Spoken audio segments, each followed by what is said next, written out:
o Aner falou para o comandante, meia hora eu estou na base, porque eu estou aqui na região da faixa de Gaza, e a base dele era na fronteira com a faixa de Gaza. Eles subiram no carro e começaram a viajar em direção à base. 5 minutos depois, muitos tiros. E aí eles decidiram entrar dentro de um abrigo antimísseis, né, que vocês verão amanhã que tem na estrada. A gente vai nesse... Amanhã a gente vai ver esse lugar, exatamente.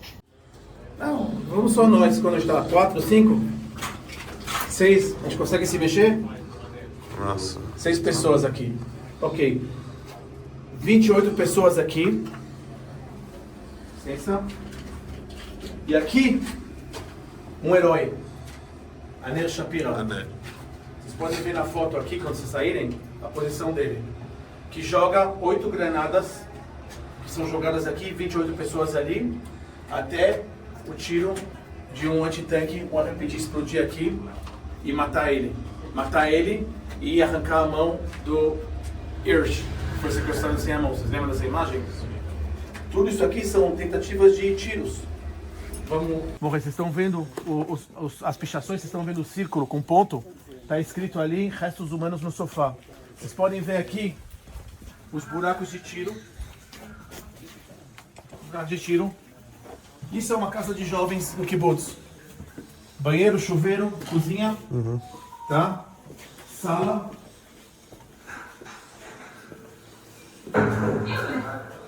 Sala e um quarto. Agora prestem atenção nessa sala.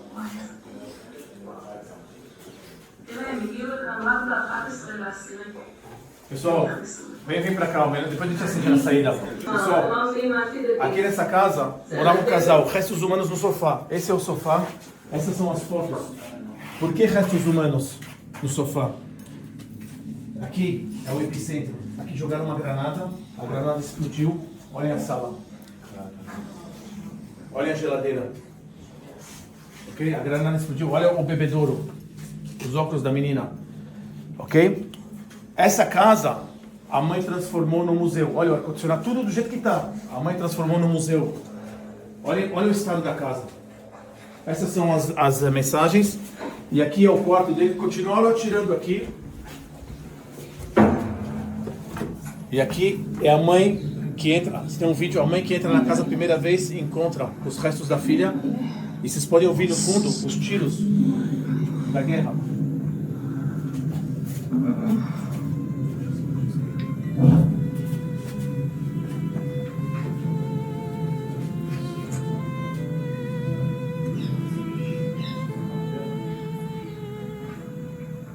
Não existe outro país como esse. Pensa em qualquer outra guerra que existe hoje em dia no mundo, na Ucrânia, na Rússia. Pensa em uma pessoa que está lá, o que uma pessoa quer fazer quando o país, sua cidade está sendo bombardeada. A pessoa quer sair, quer fugir de lá. E muitos países precisam fechar as fronteiras, prender, fazer leis especiais para as pessoas não fugirem do país. Israel, nós tivemos 120% de alistamento de reservistas, ou seja, os 100% que foram convocados se alistaram e 20% a mais não foram convocados, mas se voluntariaram para servir no exército de Israel. Vocês vão me perguntar por quê? A resposta é simples. Porque nós entendemos que essa guerra, o que está em jogo, é o futuro existencial do Estado de Israel. Quer dizer, se Israel perder essa guerra, é um ponto de interrogação muito grande sobre a existência do Estado de Israel no futuro. Posso aproveitar que você falou sobre o investimento do Hamas nos túneis em detrimento de escolas, hospitais, saneamento básico e etc. E também o que você citou antes sobre a desocupação de Israel em relação à faixa de Gaza. Para você falar um pouquinho para a gente como foi essa desocupação de Israel, qual foi a infraestrutura que Israel deixou quando houve essa desocupação, porque eu acho que essa é uma coisa que fica nebulosa ainda para as pessoas de... Tá, Israel está comprando essa briga não é para ocupar Gaza e dominar aquele território. Acho que as pessoas se esquecem do que aconteceu antes, né? Sobre quais condições Israel saiu, o que Israel deixou e o que o Hamas preservou ou não preservou. Olha, deputado, aqui em Israel nós costumamos dizer que uma boa pergunta tem uma boa resposta Mas uma ótima pergunta tem um slide. Slide, fala em português. Então, e é exatamente aqui.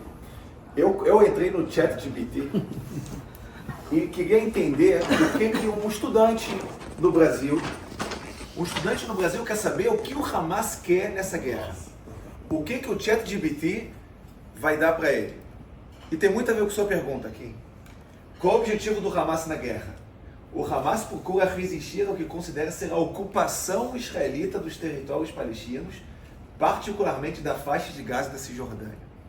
Agora eu pergunto, quantos israelenses moravam na faixa de Gaza no 6 de outubro de 2023? Quantos assentamentos israelenses tinham na faixa de Gaza no 6 de outubro de 2023? A resposta é zero. Nada. Não tinha um israelense morando na faixa de Gaza. Na verdade, tinham duas pessoas que estão sequestrados pelo Hamas já há cerca de 6, 7 anos, que serão devolvidos agora. São os únicos israelenses que estão na faixa de Gaza. Quer dizer, em 2005, o Ariel Sharon, primeiro-ministro, de uma forma unilateral, ele decidiu tirar todos os assentamentos israelenses que tinham na faixa de Gaza. Foi um dos dias mais complexos aqui em Israel. Teve uma queda, como fala, um racha muito grande entre as diversas comunidades aqui em Israel, que as pessoas não acreditavam que o governo israelense estava tirando israelenses de um território para entregar para os palestinos. Mas foi o que aconteceu. Foram milhares de israelenses que foram retirados da faixa de Gaza, os assentamentos foram destruídos, e desses mesmos assentamentos são os locais de onde os palestinos os terroristas lançam foguetes em direção ao território israelense. Então, quando perguntarem a vocês por que Israel ocupa os territórios palestinos e Israel tem que sair de lá, então vocês repassem a pergunta. Você fala assim, ok, nós temos uma experiência com a entrega de territórios aos palestinos. O que aconteceu quando nós entregamos um território para os palestinos? Nós recebemos 40 mil mísseis, túneis subterrâneos, 30 mil terroristas e 7 de outubro. Agora, se nós entregarmos a Cisjordânia, por exemplo, tá? De novo, a faixa de Gaza, os palestinos, eles entraram, nós vamos ver isso, vou mostrar um mapa para vocês, eles entraram até 25 quilômetros dentro do território israelense. Se nós entregarmos a Cisjordânia para os palestinos, 25 quilômetros é onde nós estamos agora. Quer dizer, se nós entregado a Cisjordânia para os palestinos, e eles cometessem o 7 de outubro da Cisjordânia e não da faixa de Gaza, os palestinos teriam chegado até aqui. Tá? Para fazer uma comparação. Então, quer dizer, isso é o que pensam os estudantes no Brasil. Porque isso é o que o ChatGPT dá para eles. E não só estudantes, professores pensam assim. Entendeu? Mas não existia nenhum israelense na faixa de Gaza. E outra resposta que o ChatGPT deu foi que o Hamas pretende defender os direitos dos palestinos, incluindo o direito de retorno e o estabelecimento de um Estado palestino. Eu acho que se tem uma coisa que ficou quase impossível de ser estabelecida com o ataque de 7 de outubro, é a criação de um Estado palestino enquanto o Hamas estiver controlando a faixa de Gaza. Então, quer dizer, são respostas que não têm nenhuma ligação com a realidade. Essa resposta está errada, inclusive, se alguém do Hamas, se ela exatamente isso, porque o Hamas outra vez, é o estabelecimento de um Estado Islâmico. Exatamente. خلاص 7 مليون فلسطيني برا بكفيكم تسخين في عندكم يهود في كل مكان يجب ان نهجم على كل يهودي متواجد في الكرة الأرضية ذبحا وقتلا بإذن الله. Esse é um dos membros do gabinete do Hamas. Ele não foi eliminado ainda, o Fatih Hamad não foi eliminado nessa guerra, mas ele vai ser.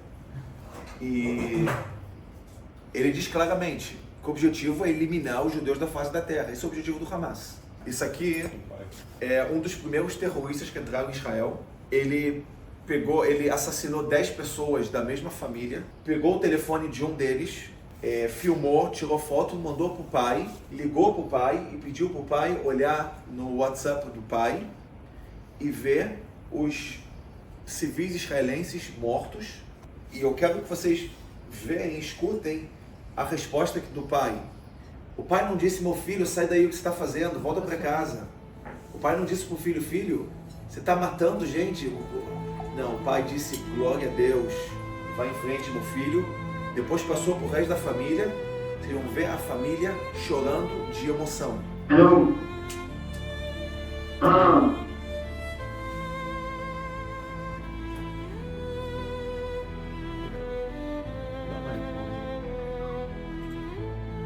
Allah Akbar, Allah Akbar.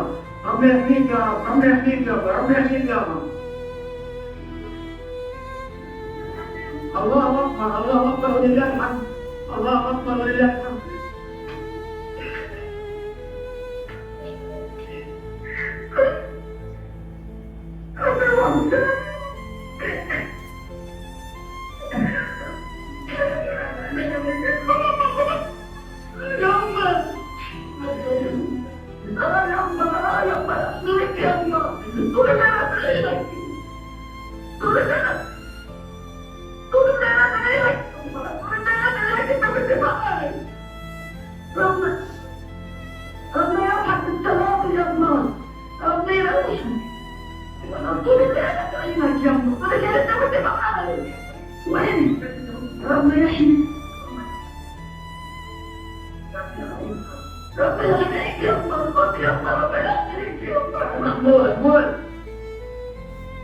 محمود انت وين؟ وين؟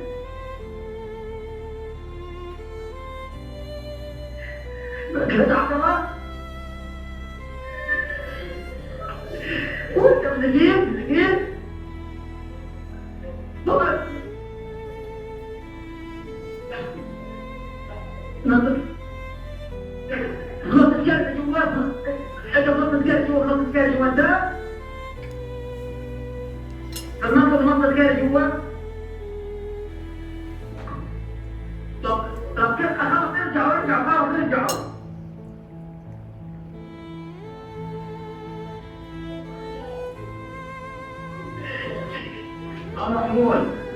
محمود دقيقة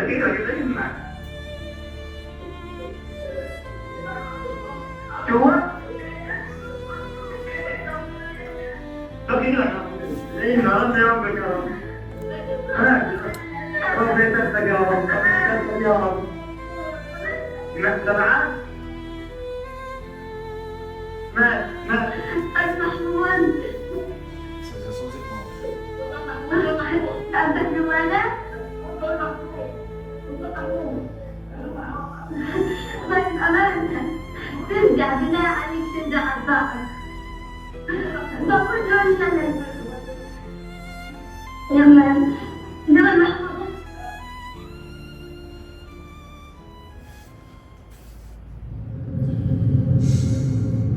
وجود اسرائيل غير منطقي. احنا الدولة لابد ان نزيلها، اسرائيل لازم نقدمها، وحنقدمها مرة ثانية وثالثة، ومش حتكون طوفان الاقصى اول مرة، لا حتكون ثانية وثالثة ورابعة، في 7 اكتوبر، في 10 اكتوبر، في مليون اكتوبر، احنا اللي بنعمل مبرر، it is justified, مبررة. Esse é Ghazi Hamad, é o porta-voz do Hamas, um dos porta-vozes do Hamas, também ainda não foi eliminado. Esse aqui é um texto que foi encontrado no bolso de outros terroristas que foram eliminados no 7 de outubro. E diz o seguinte, a tradução: vocês devem afiar as lâminas de suas espadas e ser puros em suas intenções diante de Alá. Saibam que o inimigo é uma doença que não tem cura, exceto decapitar e arrancar corações e fígados. Ataque-os. Because the area is very wide and there are many people there and there was clashes and confrontation.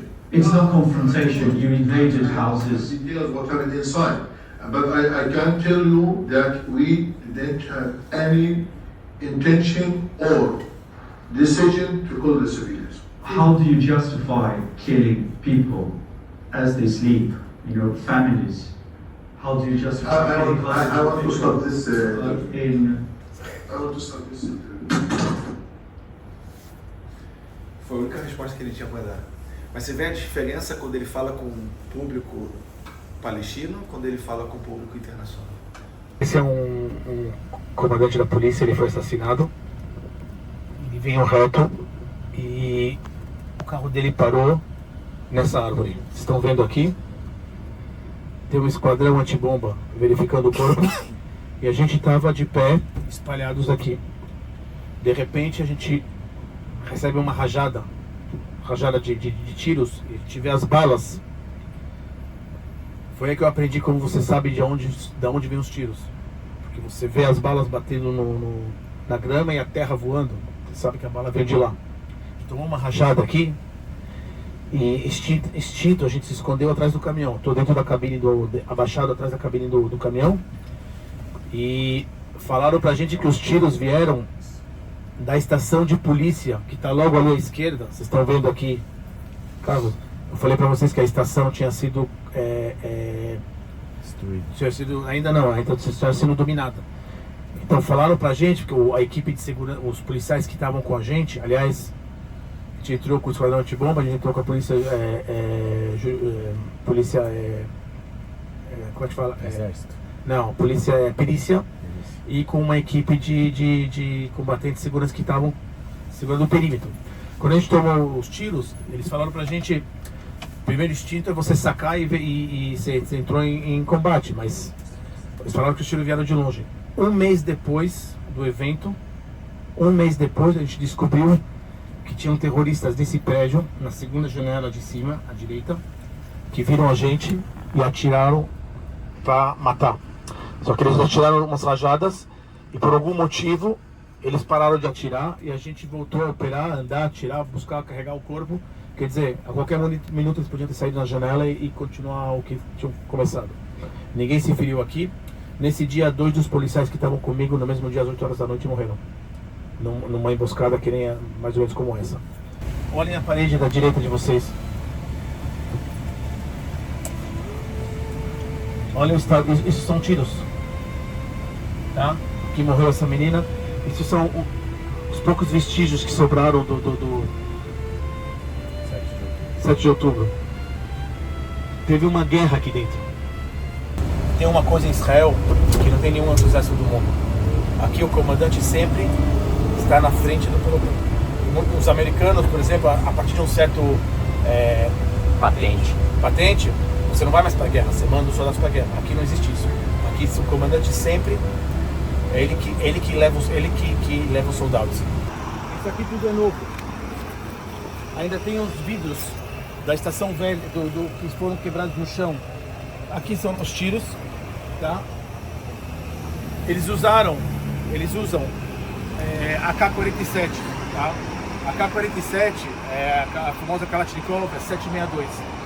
762 é uma munição do tamanho de um dedo, mais ou menos. Essa bala, e eu vou ser gráfico, essa bala, ela é... Aqui tinha o motorista do ônibus que estava deitado aqui, eu vou mostrar a foto para vocês depois. Tinha sangue no chão. Quando eu levantei ele, tinha um buraco de entrada, ele tinha um buraco de saída atrás desse tamanho e a cabeça dele estava oca. Quando você levantava, você via por onde a bala entrou. Essa bala é tão violenta que agora eles não vieram matar, eles vieram humilhar. Eles atiraram de uma forma quase automática, os corpos estavam mutilados. Quando a gente tentou levantar, são pessoas velhas, relativamente pesadas, não dava para levantar pela mão, porque estavam... essa bala, se ela pega na mão, no osso, a mão, as pessoas estavam mutiladas, tá? Mutiladas. Essas senhoras, eu quero mostrar para vocês aqui.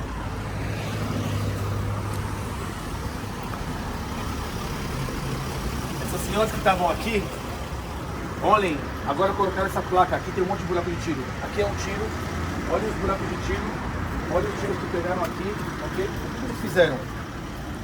Ali, eles vieram daqui com armas automáticas e metralharam as pobres coitadas. Elas estavam mutiladas, tá? Uma em cima da outra. Ali tinha mais uma. Era de uma violência que não tem igual. Agora aqui tinha um carro, eu não vou esquecer, aqui a Picanto, preta. Também com os vidros. E dentro do carro tinha um pai com um bebê e uma criança. Todos os três não estavam mais com a gente. E dentro do carro tinha um telefone que não parava de tocar. Isso é a segunda coisa que me marcou mais nesse evento. Nessas situações, não é o sangue e as imagens que afetam a gente, é a consciência da morte, da dor.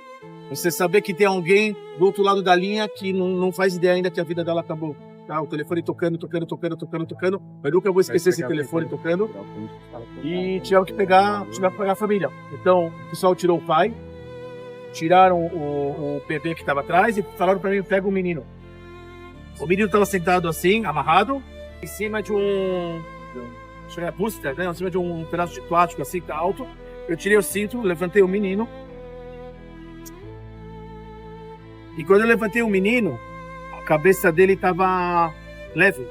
Não é usual. E quando eu olhei, eu entendi por quê. Da mesma forma que o senhor tomou, ele também tomou, e o buraco de saída dele estava na frente. E eu olhei para aquilo ali, minha primeira reação foi largar. Mas eu também tinha que fazer isso. Quer dizer, era ou terminar o que eu tinha que fazer, ou... Aí tem os espertos que te falam, mas por que você olhou? Meu olhar travou naquilo ali, eu não olhei nem para onde eu estava andando. Eu andei dali até a traseira do caminhão, foram os 20 passos mais difíceis que eu fiz na minha vida. E é uma imagem que eu aprendi uma coisa nesse dia. Eu aprendi que tudo que entra na nossa alma através dos olhos passa a ser parte da nossa alma. Você pode esquecer alguma coisa que te falaram, você pode esquecer alguma coisa que... Mas o que você viu com os seus olhos, nunca mais você vai conseguir tirar da memória. As pessoas me perguntam como você vive com isso, como você... A gente não tem o privilégio de se vitimizar. A gente não tem o privilégio de se vitimizar, a gente não tem... Eu talvez passei por alguns momentos difíceis, mas os verdadeiros heróis, primeiro que os verdadeiros heróis não estão mais com a gente. E segundo que pessoas passaram aqui coisas que a minha história parece uma piada. Tem gente que passou aqui, tem gente que viu os filhos sendo mutilados, tem gente que viu os pais sendo mutilados, tem gente que... Então, isso é só uma pequena gota no oceano, tá? de um pequeno testemunho de uma tragédia sem precedentes. Essa estação, depois que os tanques resolveram atacar, tá? Tem a história em inglês aqui, eles falam 648, 26 terroristas entraram, etc, etc, etc. E aqui virou o Ground Zero. Duas coisas. Ali nós temos os nomes de todo mundo que morreu na cidade. E aqui à esquerda, esse monumento foi criado com os destroços. As pedras de ferro são os destroços da estação, tá, do prédio, que recuperaram e fizeram um monumento. E ali nós temos o nome dos cidadãos da cidade, né, dos habitantes da cidade que morreram. Então são esses, mais esses morreram nessa cidade, nesse dia, tá? Então esse é o monumento, esse é o Ground Zero da estação Aqui foi um ponto crítico do dia 7 de outubro, tá? É uma coisa simbólica, eles dominaram uma grande estação, com celas de um presídio, sabe, várias unidades operando aqui de dentro, e essa situação no dia seguinte vocês sabem o que é isso? Esse é o primeiro abrigo que a gente parou aqui do lado, vocês lembram? Aqui Sim. Eu mostrei para vocês que o RPG atingiu estão vendo a esquina? Olha o estado da esquina. Aqui eles mostram para vocês soldados que entraram nas casas e viram a mesa do jantar de Shabbat do dia anterior, que ainda estava com pão e tudo, e famílias mutiladas, queimadas, decapitadas. Essas foram as imagens que os próprios soldados desmoronaram.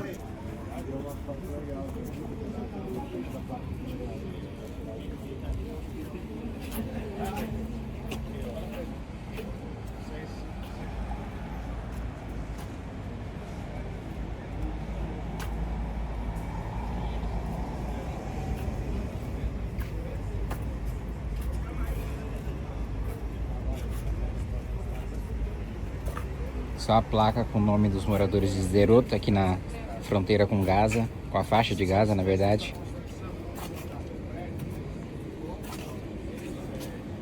Ontem no Museu do Holocausto contei para vocês que na Idade Média e também no princípio da Idade Moderna, né, os judeus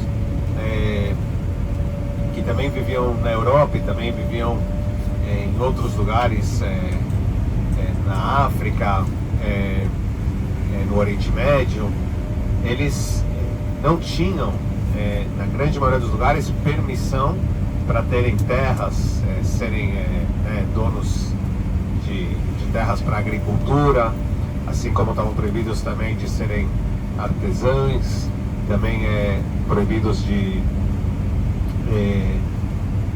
serem soldados, cavaleiros, né? Tudo isso estava proibido para os judeus. O que ficava para os judeus era o comércio, e alguns poucos judeus faziam um trabalho que a igreja proibia, a igreja católica proibia para os reis, faziam isso para os reis, de cobrar os empréstimos dos reis. Eles iam lá e cobrar os juros. E daí vem esse preconceito de que o judeu ele tem essa conexão com o dinheiro o tempo todo, só pensa no dinheiro, né? Porque os judeus que tinham alguma possibilidade, eles estavam nesse meio, porque essa era a única chance que eles tinham. Por que eu estou contando tudo isso para vocês? Para falar do kibbutz. Porque se a gente vai para a Bíblia, vocês vão ler, e a gente falou agora também na base sobre a nossa conexão como povo com a Bíblia. A Bíblia é um livro que as festas judaicas são agrícolas, falam dos nossos antepassados que trabalhavam como pastores de ovelha ou plantavam trigo, tá tudo lá, as espécies da terra de Israel, as 7 espécies, parte delas vocês comeram agora, a tâmara, né, o figo, né, vocês comeram aqui, o trigo, a uva e a azeitona. E essas, quer dizer, uma agrícola, mas depois que a grande maioria dos judeus deixa de viver aqui na terra de Israel, apesar de que sempre viveram aqui, eles também deixam de serem agricultores, terem contato com a terra.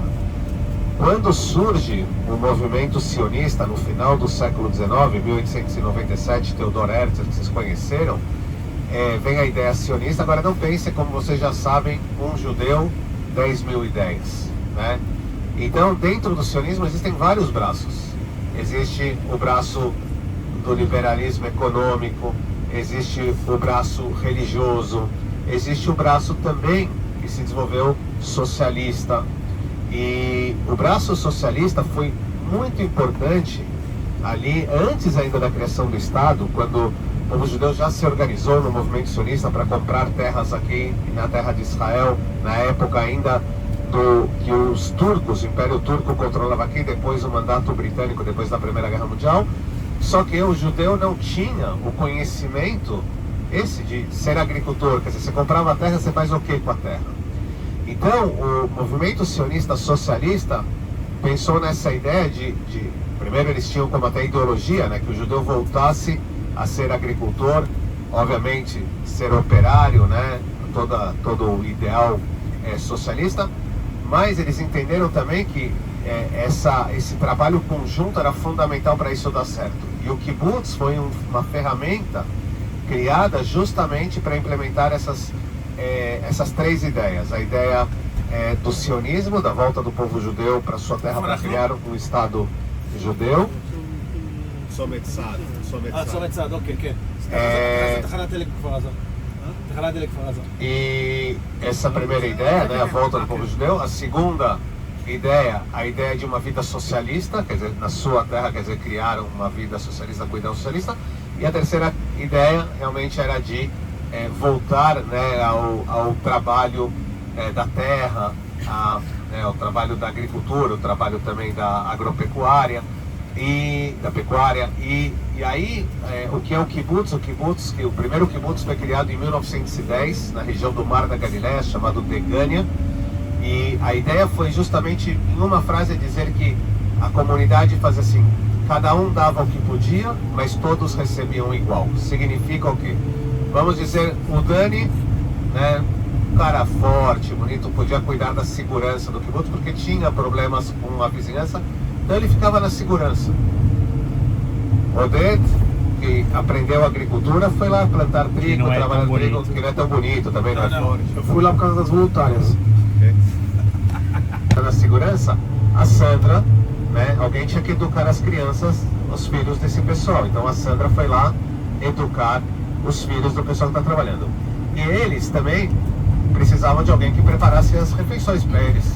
Quem? Lógico, ele, né? Lógico, né? Quatrino lá patrocinando. Então todo mundo, né? Agora, o que acontecia? Pegava a colheita do Oded, vendia ela. O que se fazia com o dinheiro que entrava? Era dividido para a comunidade. Não ia para o Oded. Ia também, né, para o Dani, para a Mary, para a Sandra. E isso foi o ideal do kibbutz. O ideal do kibbutz. E nesse ideal do kibbutz, que ele perdurou durante muito tempo, até os anos 80 ainda, quase anos 90, o kibbutz se manteve em grande parte socialista. E aí Israel passou por uma transformação muito grande, que teve a ver com a crise econômica, uma hiperinflação também, e também questões culturais. Os jovens do kibbutz, os filhos do kibbutz saíam para o exército, e os amigos que não viviam no kibbutz falavam: eu terminei o exército, agora eu vou para a América Latina fazer um passeio de mochileiro. Você não quer vir comigo? Eu falei: eu não posso, o kibbutz não, eu preciso voltar para o kibbutz para trabalhar. Então também teve mudanças, obviamente, ideológicas. Os filhos já não pensavam como os pais, como os avós, e o kibbutz foi se transformando. Alguns deles foram totalmente privatizados, deixaram de ser kibbutz, viraram um condomínio. Outros, principalmente aqueles que tiveram sucesso, olha que coisa interessante, no mundo capitalista, tiveram indústrias, porque muitos kibbutzim se industrializaram. Indústrias que deram certo, indústrias que não tinham o que dividir em todo mundo e se mantiveram durante muito tempo ainda socialista, apesar que as mudanças culturais também afetaram esses, e algumas coisas já se deixaram individualizar. Por exemplo, no passado você não podia ter televisão na tua casa, a televisão era uma, todo mundo ia ver junto. Ou se tivesse uma televisão, dava para comprar, tinha que comprar a mesma televisão para todo mundo. Carros, não tinha carro particular. As pessoas tinham os carros do kibbutz. Você queria visitar um amigo seu em outro lugar, você tinha que se inscrever para receber o carro. Funcionava assim. Mas teve aqueles que justo tiveram sucesso no capitalismo e acabaram mantendo ainda uma vida mais socialista. E teve um grupo que ficou no meio. E o grupo que ficou no meio, o que fez? Privatizou. Muita gente do kibbutz sempre trabalhou, sempre houve gente do kibbutz que trabalhou fora do kibbutz, médicos, professores, mas com o tempo mais gente quis viver no kibbutz e trabalhar fora, e aí também começou a ter diferença de salários, mas todos pagam um imposto para o kibbutz, além, né, do imposto, né, que pagam para o Estado, pagam para o kibbutz. E o que se faz com esse imposto, com esse fundo? O que faz com esse fundo é cuidar que todas as crianças do kibbutz, independente de quanto, mesmo que exista diferença salarial, todas as crianças do kibbutz recebem, né, a mesma base de educação. Não mais do que a educação escolar, que em Israel é pública, é educação extracurricular. Então, cursos e tudo mais para todas as crianças do kibbutz, independente do que o pai trabalha. A gente está entrando em Kfar Aza, já vou passar. Segunda coisa é cuidar da saúde, que todos tenham planos de saúde bons no kibbutz, independente também. E a terceira coisa, cuidar do condomínio mesmo, dos espaços comuns entre todo mundo. A última coisa é a mais interessante, é cuidar dos veteranos do kibbutz, os idosos, aqueles que criaram o kibbutz e já não podem trabalhar e perderam suas pensões normalmente na crise econômica, né, suas aposentadorias, e cuidar dessa gente. Então o kibbutz se transformou. Depois eu posso complementar mais com perguntas, eu vou passar aqui, a gente está entrando no kibbutz.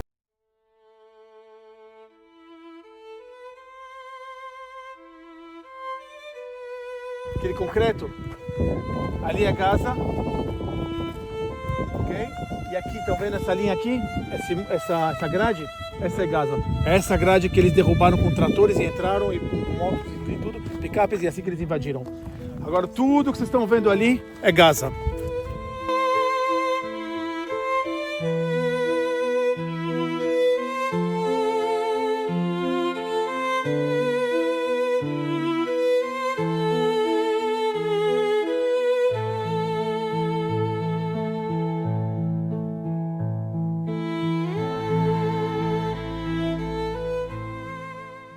Podem ver ali que reconstruíram o bar da rave, trouxeram o lixo onde se esconderam. Eu vou contar para vocês as histórias, mas estão reconstruindo a rave com memórias.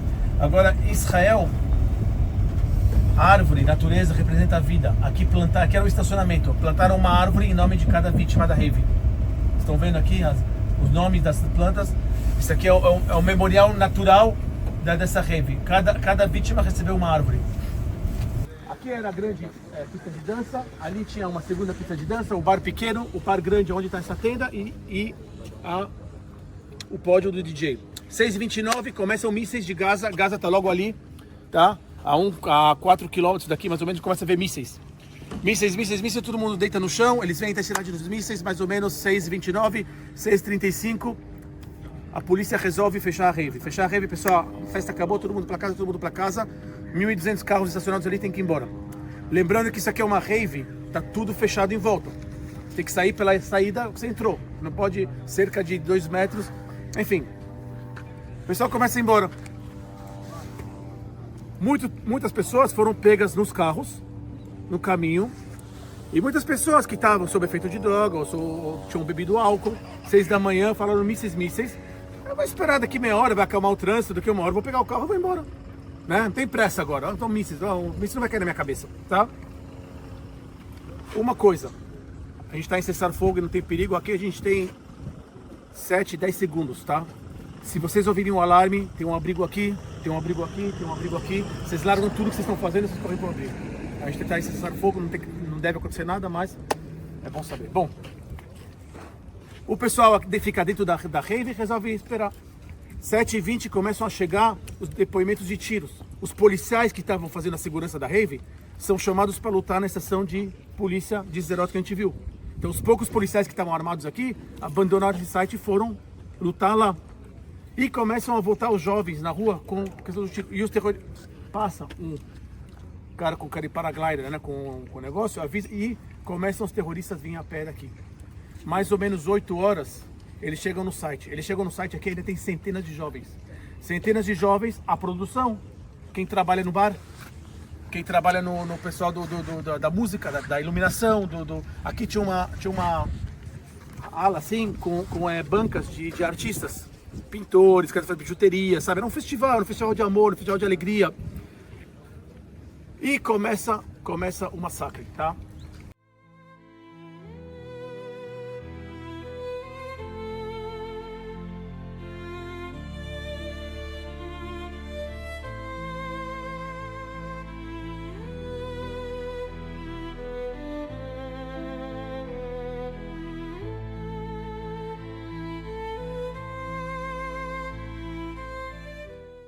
Durante o festival sempre tem uma ambulância. Vocês estão vendo essa ambulância aqui, tá? Essa ambulância, esse é o local, estão vendo as tendas e tudo aqui, tá? Esse é o local. Quando você está numa situação, numa rave, e você está ferido, obviamente qual a primeira coisa que você vai fazer? Você vai pedir ajuda médica da ambulância. Todos os feridos que estavam no site, porque os terroristas também entraram pela entrada, por lá. O pessoal correu para cá. Se escondem nas tendas, se escondem na ambulância, pedir tratamento na ambulância. O que eles fizeram aqui, eles chegaram, metralharam a ambulância e botaram fogo na ambulância. Encontraram dentro dessa ambulância 22 diferentes DNA. 22 jovens morreram dentro dessa ambulância. Esses são, estão vendo o cartaz ali? Ó, esses são os jovens que morreram. Vocês podem ver aqui, essa menina, por exemplo, falaram para a mãe dela que ela foi sequestrada. Depois de um mês, encontraram dentro da ambulância o colar dela. Fizeram um teste de DNA e viram que ela se escondeu debaixo da ambulância. E ela foi queimada, ela virou cinza debaixo da ambulância, acharam só o colar dela.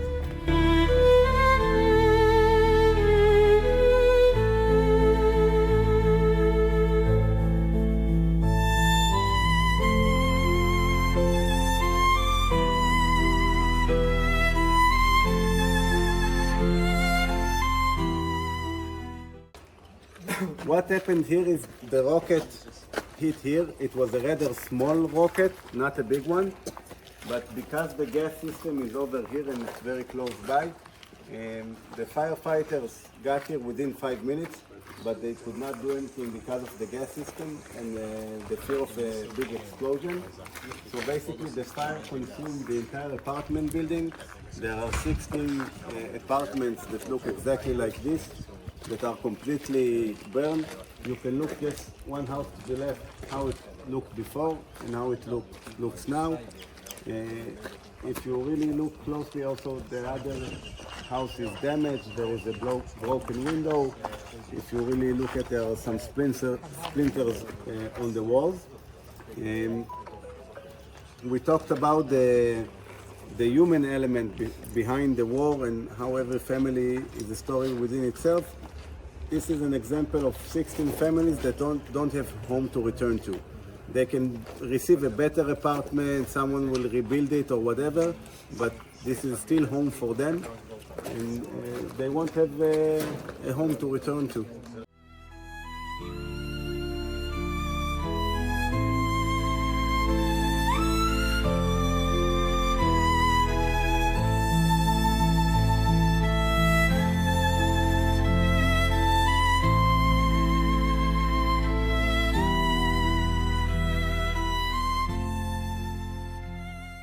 Vamos andar lá embaixo, não vendo? A gente veio de lá, a cidade ali, ó.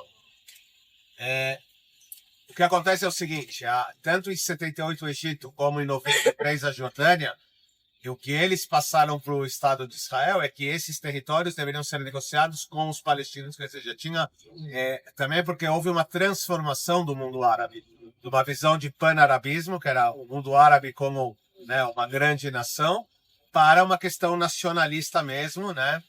E isso acaba fazendo com que eles falam. O Odé tem razão também. Eu não quero esse problema para mim, entendeu? Resolve, mas tem que resolver com eles. Isso está nos acordos de paz com o Egito. Então é isso. Qual era o nome desse? O acordo de Camp David, porque foi assinado em Camp David. Esse é 80 aí? Esse é 78. 78, 79. 79 entre Jimmy Carter.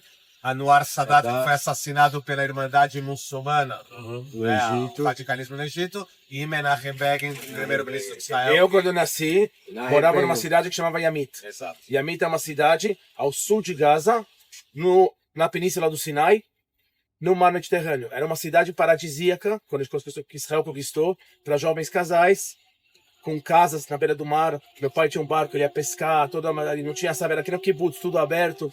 Eu cresci, meus pais, quando eu tinha 2 anos, deixavam dormindo, iam para casa dos amigos e iam ver se eu tô vivo de vez em quando. E em 1980, evacuaram a cidade e devolveram para o Sinai. Interessante a história, né? O que vocês estão vendo aqui à esquerda, isso aqui se chama Kalat Nimrod. Isso é que para um guia falar de lugares que hoje a gente não consegue visitar, mas eu falo um dos lugares em Israel que vale também a pena visitar. Isso aqui foi, não por acaso, uma posição muito estratégica na região, na época dos cruzados, mas principalmente depois dos cruzados, na época dos chamados mamelucos, muçulmanos que tiraram os cruzados daqui. E por que isso aqui é muito importante? Porque vocês estão passando, esse vale que está passando aqui embaixo de nós, era o caminho que fica do mar, do Mediterrâneo, em direção a Damasco, chamado Via Maris. Aliás, um caminho que é lembrado também nos evangelhos. Olha lá embaixo, a gente estava lá embaixo. Ali é o vale do Hula, que é Israel. Antes de 67 já era Israel. Vocês imaginam também os sírios aqui em cima, Israel lá embaixo. Com que isso gente, nessa época tinha esse asfalto aqui, tá? Ok? E, então essa fortaleza aqui era uma fortaleza muito, muito importante. Quer dizer, é milenar. A gente está falando... Então, a primeira construção provavelmente foi cruzada. Os cruzados estiveram aqui, a gente pode falar há 1000 anos atrás. 1099 eles conquistaram Jerusalém, ficaram aproximadamente 200 anos aqui na terra de Israel, mas depois eles foram retirados tanto por Saladino, pelos muçulmanos ayubitas chamados, e depois pelos mamelucos que construíram essa fortaleza para controlar. Todo mundo tinha o mesmo objetivo: controlar o caminho do Mediterrâneo até Damasco. Isso aqui é como eu falei para vocês no primeiro dia. A base de tudo é entender a posição geográfica dessa terra. Ok? Entre África, Ásia e Europa. Essa é a grande questão aqui.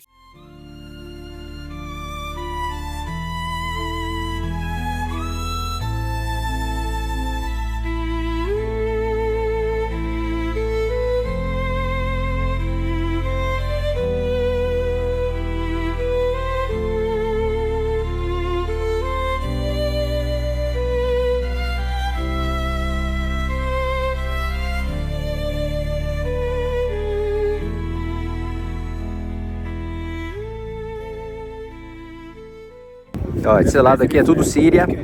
Atrás é uma base, atrás de nós, né? É uma base israelense que nós não podemos mostrar porque a estrutura é secreta, né? Tem dados militares.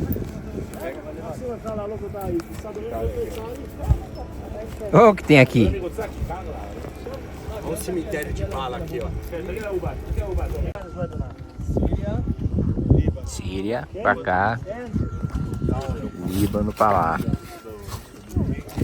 Guto pra cá, GZ pra cá. Diante de nós a gente pode ver o pico, que é chamado a coroa do Hermon. Esse pico pertence à Síria. Significa nós estamos na fronteira entre Israel e Síria.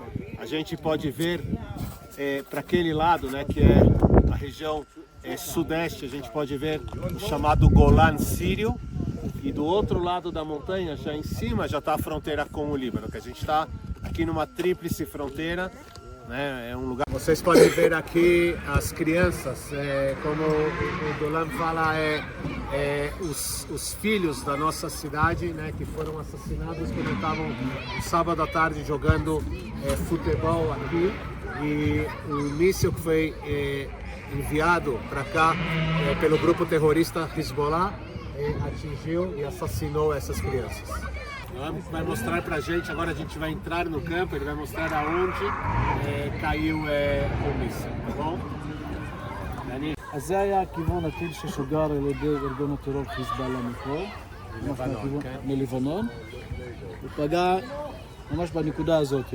Ok, o míssil veio do Líbano, né? Nós estávamos lá em cima, veio do Líbano, daquela direção para essa direção, e aqui exatamente onde estão as flores, o buraco na frente das flores é onde o míssil caiu. Pessoal, essas bicicletas aqui tá do jeito que tava no dia, são das crianças que vieram jogar bola.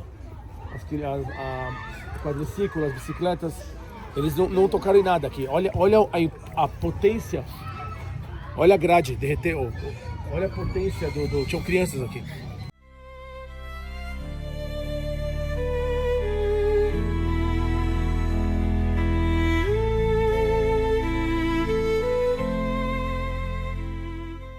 Um dos pais que chegou aqui, ele era socorrista, que nem eu. Ele cuidava de...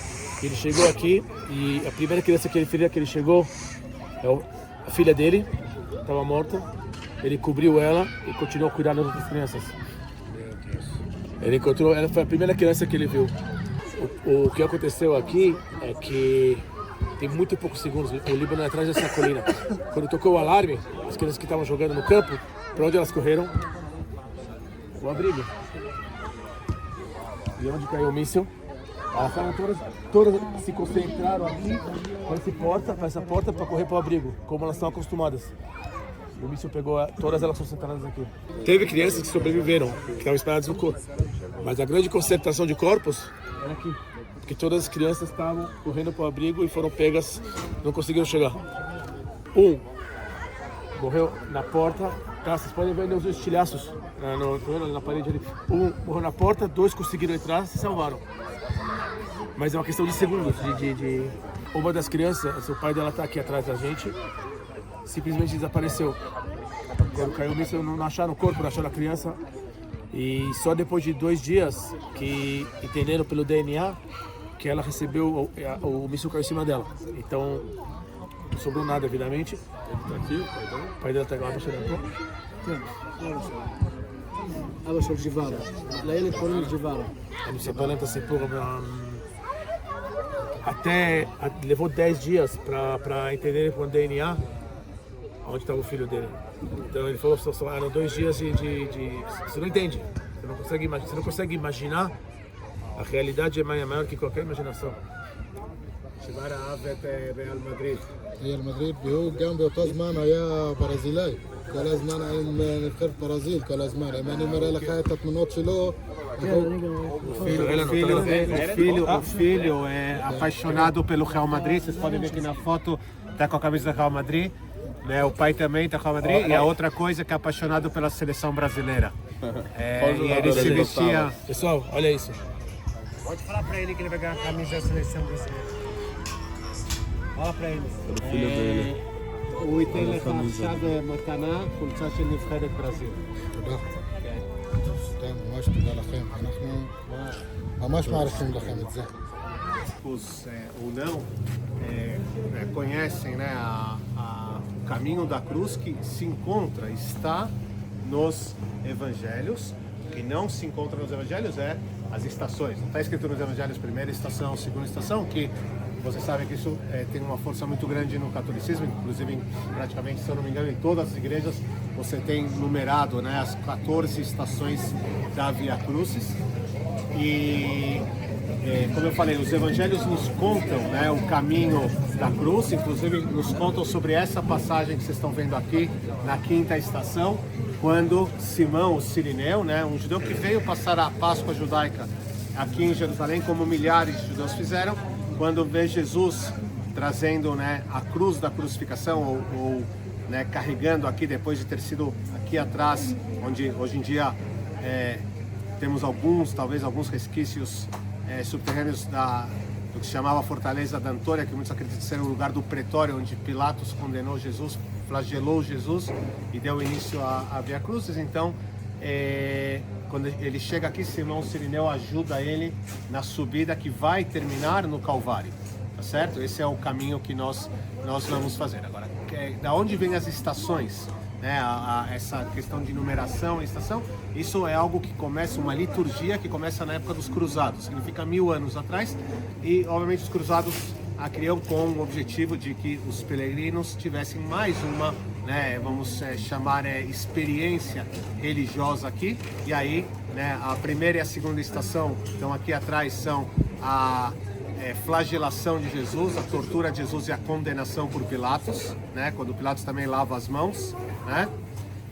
Aqui atrás. Depois, a terceira estação, Jesus cai pela primeira vez, né? Tem 3 estações que Jesus cai, né? Simbólicas das quedas de Jesus 3 vezes, e obviamente 3 tem a ver também com a questão da Santa Trindade. E nós temos também a Maria, a mãe de Jesus, encontra Jesus na 4ª estação. Aí a 5ª estação, a gente vê Simão Cirineu ajudando Jesus a levar isso. E a partir de agora a gente acompanha as estações, sendo que as 5 últimas estações estão dentro, né, da Basílica do Santo Sepulcro. Tá bom? Perguntas, dúvidas? Tá? Aqui está escrito o nome da rua, Via Dolorosa. Assim está em hebraico e assim também está em árabe, tá? Que vocês saibam que nas 3 línguas nós temos. Campeão, traz a Dolorosa. Fala. Aliás, se assim, não tirem fotos porque o pessoal não gosta, mas falando da diversidade de Jerusalém, se vocês olharem as lojas que vendem camisas, vocês vão ver na mesma loja vendendo camisa do Exército de Israel aqui, e na mesma loja vendendo camisas que dizem Palestina Livre, né? Então a gente tem de tudo, né? Tem até camisa lá que eu acho que é mais perigosa, eu não preciso de Google, minha mulher sabe tudo, tá escrito lá, não sou eu que estou falando, não, tá escrito lá, mas para vocês verem a diversidade. A 6ª estação, se lá nós falamos de Simão Cirineu que ajuda Jesus, e isso está, né, nos evangelhos. Aqui na 6ª estação, se diz que Verônica enxuga o rosto de Jesus. Isso não é algo que está nos evangelhos, né? Verônica, muitos acreditam que é um simbolismo do nome Verônica, vero, né, do latim verdade, nica, do grego imagem, a verdadeira imagem, que como dizendo o que aconteceu aqui é real, é verdadeiro. Existe uma interpretação católica que Verônica, na verdade, era Maria Madalena, Santa Maria Madalena para os católicos, que ela enxuga o rosto de Jesus aqui, né, quando ele vem subindo, né, o caminho até o Calvário. Sorry.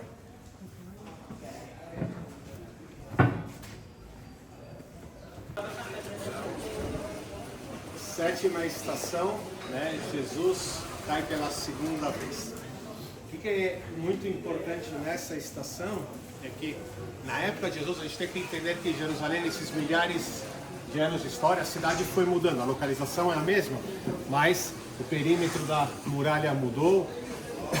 Obviamente, né, hoje em dia nós temos também a cidade nova de Jerusalém, mas durante toda a história houve mudanças. E na época de Jesus, a muralha, ela passava provavelmente nesta região, segundo grande parte dos arqueólogos, né, e dos historiadores. E por que isso é muito importante? Porque os romanos crucificavam fora das muralhas. Hoje em dia a Basílica do Santo Sepulcro e o Calvário estão dentro das muralhas que são otomanas. Elas têm, eu vou falar algo para vocês que para os brasileiros parece estranho, mas ela tem somente 500 anos, porque a muralha de hoje em dia ela é turca, otomana, né? O sultão Suleiman Magnífico construiu ela. Partes dela estão construídas sobre antigas muralhas, partes não. Por que eu falo para brasileiro é estranho? Porque 500 anos atrás na história do Brasil foi um marco muito importante da história do Brasil. Então parece às vezes que é muito tempo, o tempo é o mesmo, sim. Mas no Brasil, obviamente, a chegada dos portugueses obviamente é um marco da história do Brasil. Mas aqui foi mais um capítulo de uma história que já era milenar. Então eu brinco, falo que é como se fosse ontem. Mas o que é importante entender é que na época de Jesus aqui era a muralha. Os romanos crucificavam fora, mas crucificavam perto dos portões para todo mundo ver, para todo mundo observar. Olha, aquele que fez errado, cometeu erros, aquele bandido está sendo crucificado. Então essa era a visão, né, que as pessoas vissem o sofrimento dos bandidos, e no caso eles viram Jesus como um bandido, né, os romanos.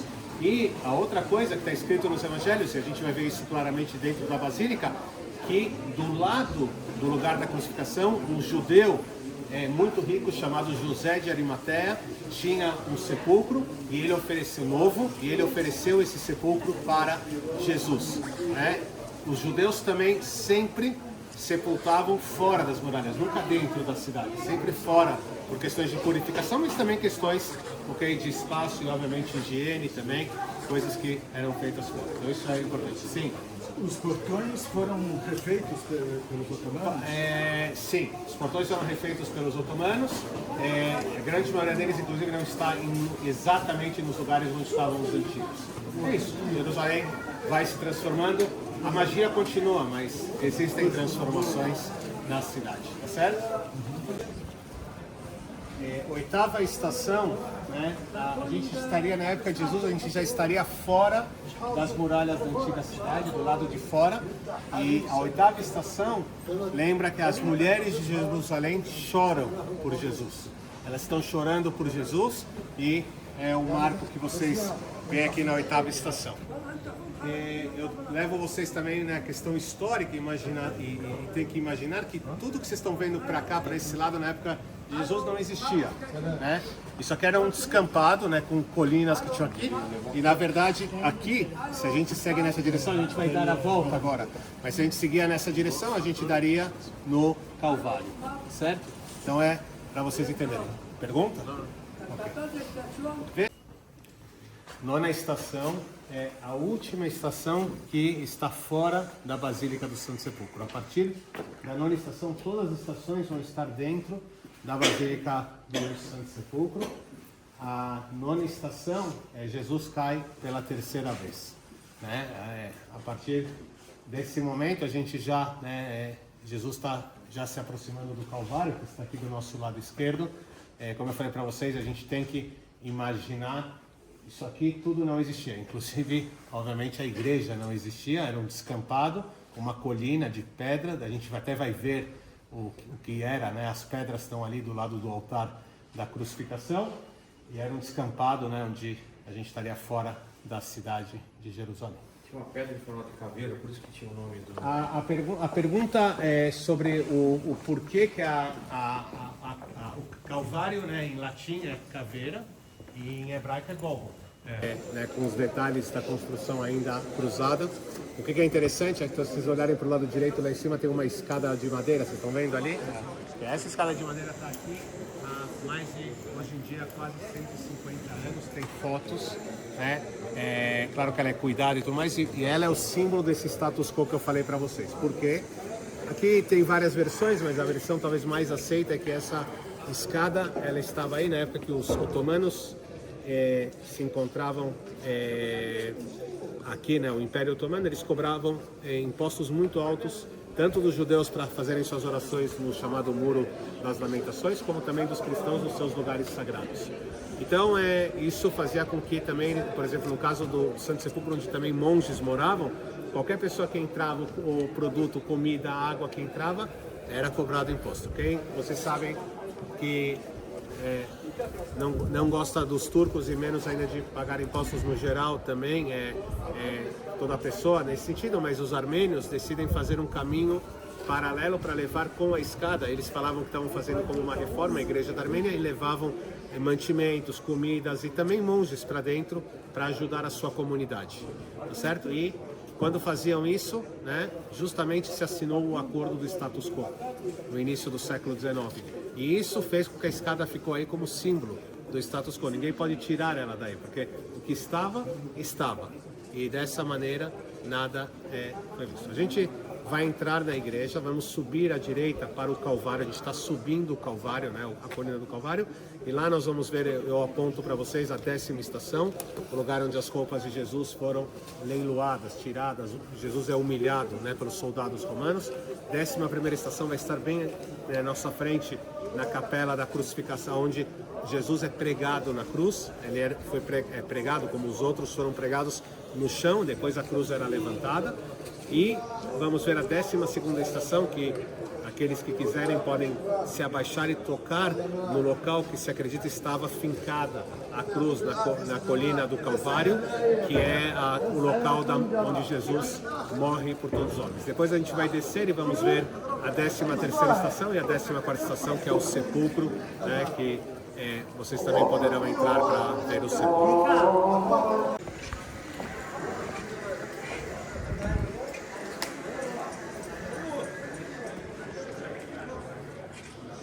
Nós veremos, mas contar para vocês que o que nós temos aqui hoje em dia, a Basílica do Santo Sepulcro que nós vemos é construção da época dos cruzados, que nem a sala do cenáculo. Isso aqui, aliás, foi construído por a única rainha que teve, né? Quer dizer, ela não foi construída, ela acabou de ser construída, reformada, né, por Melissandra, que foi a única dos reis do reino de Jerusalém cruzado, que era a mulher. Ela acaba reformando e terminando a construção da Basílica. E a Basílica do Santo Sepulcro, ela a do Cruzada não é a primeira construção. A primeira construção de igreja que nós vamos ter aqui é no século IV com Helena. Para os católicos, Santa Helena, a mãe do imperador Constantino, que eu contei para vocês, que ela se converte ao cristianismo. Dizem que Constantino, antes de morrer, também se converteu. Aliás, Constantino foi aquele que, né, transformou a cruz no símbolo, né, cristão. Até Constantino, o símbolo cristão eram barcos ou peixes, né, que eram dos primeiros cristãos. E ela construiu a primeira igreja, que era sobre o sepulcro, né? Tinha uma basílica, que era onde se faziam, né, as cerimônias, e o Calvário ficou do lado de fora. Era um lugar visitado e tudo mais, mas ficava do lado de fora. Os cruzados vão colocar tudo embaixo do mesmo teto, que é o que a gente vê hoje em dia. Sobre, né, a igreja de Helena, que ela foi destruída em diferentes invasões, persa, depois invasões também árabes, muçulmanas, mas principalmente, né, a gente sabe que quando os cruzados chegam aqui, eles querem construir algo novo e fazem isso. O que eu queria falar para vocês é que, como eu contei a história da ilha, né, das 3 sinagogas. Eu falei que isso você pode contar no lugar de contar do judeu náufrago, conta do cristão náufrago, conta do muçulmano náufrago, vai dar na mesma. No caso da igreja do Santo Sepulcro, isso é muito claro. Por quê? Porque a igreja do Santo Sepulcro, até, né, início, a primeira metade do século XIX, né, por volta de 1830, aqui tinha guerra. Inclusive teve uma parte de uma guerra na Europa, a Guerra da Crimeia, que foi para saber quem ia cuidar do Santo Sepulcro. Ou a Igreja Latina, a Igreja Católica, ou a Igreja Ortodoxa, os patriarcados ortodoxos, né, da Grécia. Antes era Constantinopla e, obviamente, Moscou, o Patriarcado de Jerusalém. Quem ia cuidar? A Igreja Ortodoxa. Ou a Igreja Armênia, é outra igreja autônoma. A gente viu o bairro armênio, por isso eles têm um bairro separado também. Ou a Igreja copta, a igreja do Egito, ou a igreja da Etiópia. E se disputavam aqui o lugar e quem cuidava do lugar. E essas disputas valiam vidas muitas vezes. Pessoas que morriam nessas batalhas até que eles chegaram num acordo chamado status quo, que dividiu as áreas da igreja e os horários de orações entre as diferentes denominações. Somente que quem tinha menos força frente àqueles que davam as cartas no momento, que era o Império Otomano, ficaram para fora. Por exemplo, a igreja da Etiópia, que era mais pobre, acaba ficando de maneira lateral, né? Aqui onde nós estamos, nesse local, que na época dos cruzados foi um refeitório dos cavaleiros cruzados, só que era coberto, aqui virou, né, na verdade é um monastério, um mosteiro etíope. Vocês podem ver ali os monges, as freiras da igreja da Etiópia, aliás, uma das primeiras igrejas cristãs. E aqui do lado esquerdo também, essas portinhas verdes são lugares onde eles dormem. E a gente vai descer em direção ao Santo Sepulcro, com a parte lateral do Santo Sepulcro que ficou para os etíopes, e vocês vão ver duas igrejas, né, pequenas igrejas da igreja da Etiópia. Diferente, eles seguem muito mais o que a gente chama o caminho da igreja oriental, né, que a gente também, alguns vão chamar de igreja ortodoxa, apesar que eles são também uma igreja que tem a sua autonomia. Mas o que eu quero dizer com isso é em termos da influência cultural. Por exemplo, eles não têm imagens, como temos nas igrejas católicas, né? Eles têm os ícones, aquelas pinturas que, né, onde tem os santos, onde tem passagens que são contadas. Outra coisa é que entre o local onde se realiza, né, a transformação, né, do vinho no sangue e do pão na carne, né, no momento da Eucaristia, isso é feito atrás de uma parede. Tem uma parede que separa, né, os fiéis dos sacerdotes que estão atrás. Eles não usam hóstia, eles usam pão mesmo para fazer essa cerimônia, é algo diferente também. E tem outras questões diferentes em termos de orações, de cânticos, e também, por exemplo, até da questão do celibato, tem diferenças, né? Quem pode ser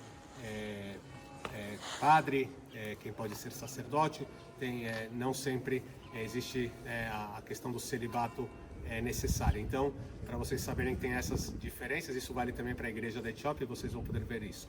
Nós vamos entrar,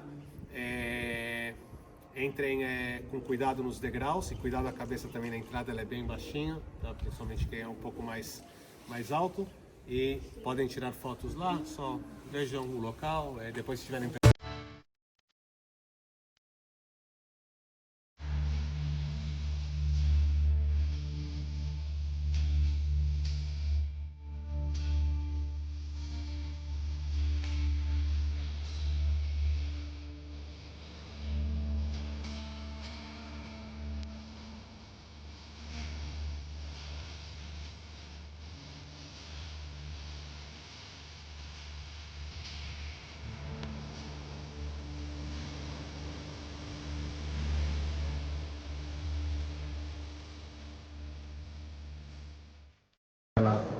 católica.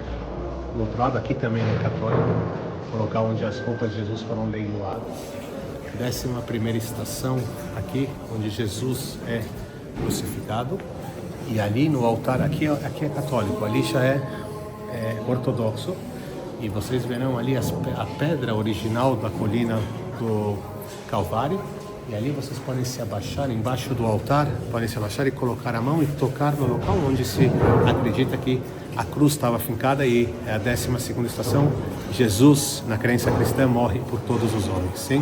Para apagar o pecado daqueles que vieram antes dele, daqueles que viviam na época dele e aqueles que viriam depois dele na crença cristã. Então, vocês podem aqui, Estive agora pela segunda vez, né, no local onde foi fincada a cruz de Cristo. Vamos passar aqui para pedir bênçãos para mim, meus amigos, minha família e para o Brasil.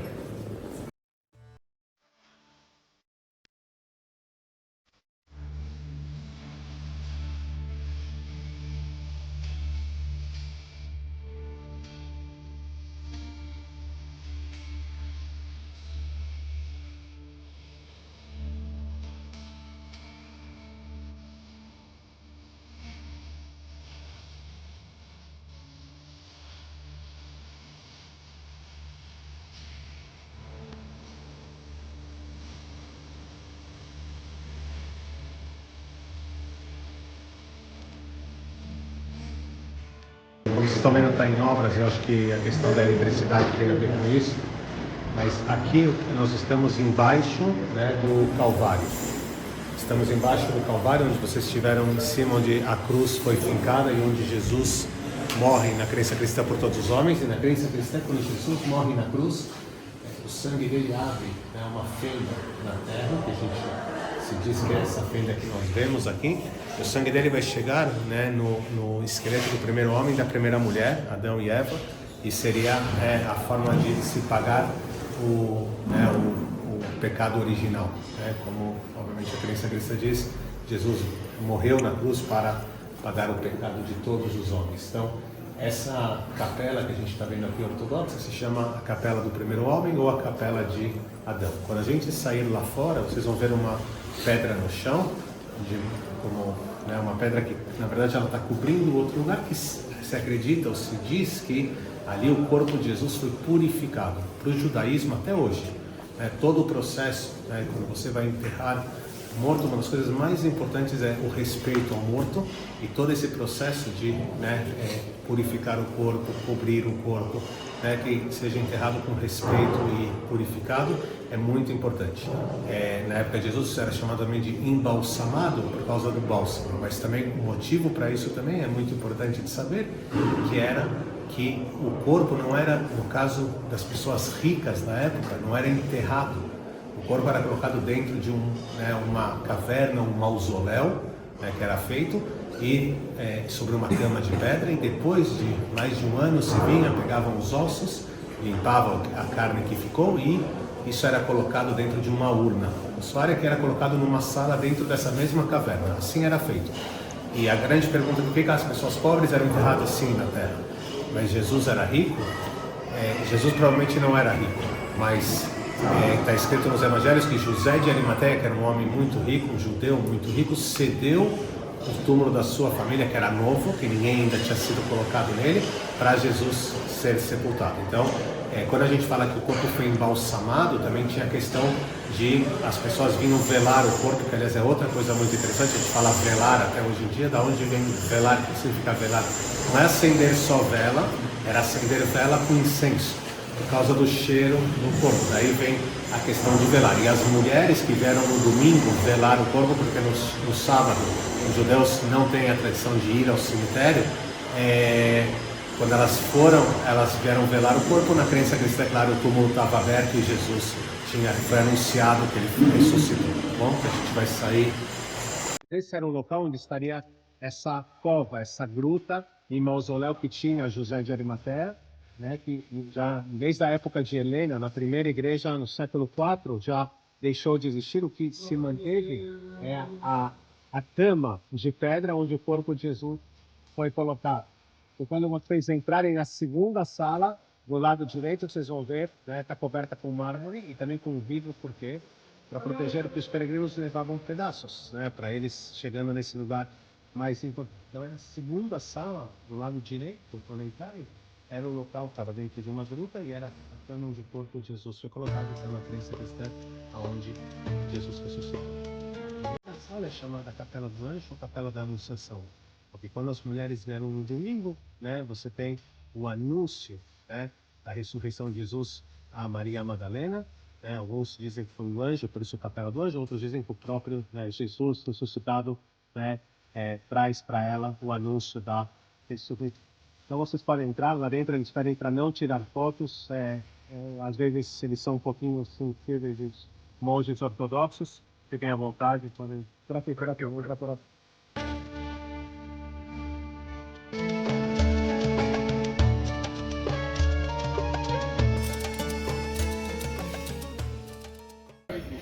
Pessoal, estamos no nosso último dia aqui de missão em Israel. Esse último dia foi voltado mais para a gente passar pela Via Crucis, que eu já havia passado na primeira vez que eu estive aqui, visitar o Santo Sepulcro, rever e revisitar todos os lugares santos para o cristianismo, realmente sempre emocionante estar aqui, um lugar muito bonito, enfim, muito tocante, assim, uma coisa transcende, uma experiência comum. E vocês sabem que eu não sou um cara de me emocionar muito, de me tocar muito, mas é realmente um lugar muito especial.